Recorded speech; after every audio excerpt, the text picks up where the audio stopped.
दोस्तों, हमारी वायुसेना की तरफ से फाइनली 12 अवाक्स को खरीदने की पूरी तैयारी कर ली गई है। इस समय हमारी वायुसेना 6 की संख्या में अवाक्स का इस्तेमाल करती है और इन 6 अवाक्स में से 3 अवाक्स तो बड़े साइज के हैं जो 360 डिग्री पर कवरेज को प्रोवाइड कराते हैं और इन अवाक्स की रेंज 400 किलोमीटर के आसपास है और इन अवाक्स को फाल्कन अवाक्स के नाम से भी जाना जाता है। इन अवाक्स को फाल्कन अवाक्स इसलिए भी बोला जाता है क्योंकि इन अवाक्स के अंदर इजराइल में बनी फाल्कन रेडार लगी हुई है, इसीलिए ही इनको फाल्कन अवाक्स भी बोला जाता है। और जो हमारी वायुसेना के पास 3 और अवाक्स हैं, उन अवाक्स का नाम नेत्रा अवाक्स है और इन नेत्रा अवाक्स में से 2 तो नेत्रा मार्क 1 अवाक्स हैं और एक अवाक्स नेत्रा मार्क 1 का ही मॉडिफाई वर्जन है।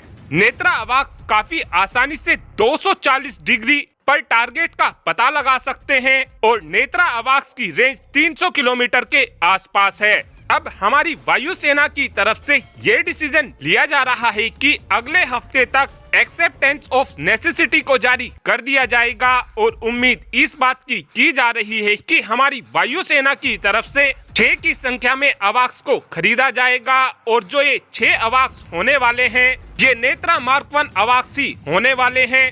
लेकिन इन 6 के 6 अवाक्स के अंदर इस बार जिस रेडार का इस्तेमाल किया जाएगा वो थोड़ा अलग होने वाला है। इस बार नेत्रा मार्क 1 अवाक्स के अंदर गैलियम नाइट्राइट रेडार का इस्तेमाल किया जाएगा। ये रेडार पावर भी कम कंजम्पशन करती है और इस रेडार की खास बात यह भी होती है कि आसानी से दुश्मन देश के स्टेल्थ टारगेट का भी पता लगा सकती है।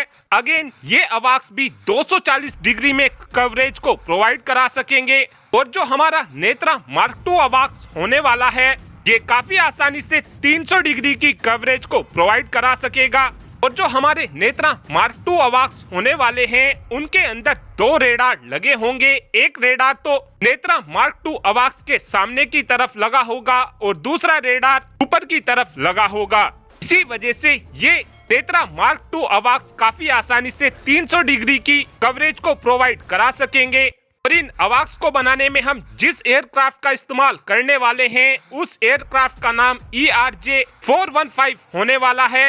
लेकिन इस समय जो कंपनी ERJ-145 को बनाती है यानी कि एम्ब्रियर ने इस एयरक्राफ्ट की प्रोडक्शन को 2020 में ही बंद कर दिया था, जिससे ये बात साफ हो जाती है कि हम नेत्रा अवाक्स के लिए जो एयरक्राफ्ट खरीदेंगे वो सेकंड हैंड एयरक्राफ्ट ही होने वाला है।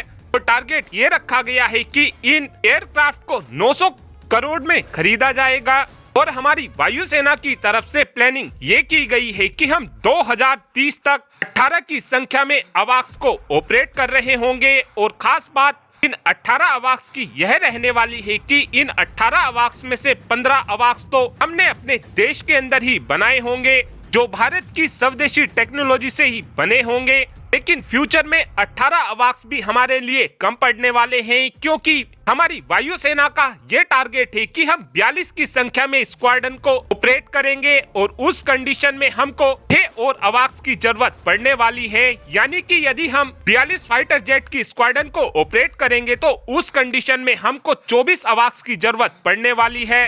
लेकिन अब भारत के सामने बिल्कुल भी दिक्कत नहीं होगी क्योंकि इस समय हम इतने सक्षम हो चुके हैं कि हम अपने देश के अंदर ही अवाक्स बना सकते हैं। इसीलिए अगर हमको 6 और अवाक्स की जरूरत होगी तो हम इनको देश के अंदर ही बनाकर तैयार कर लेंगे।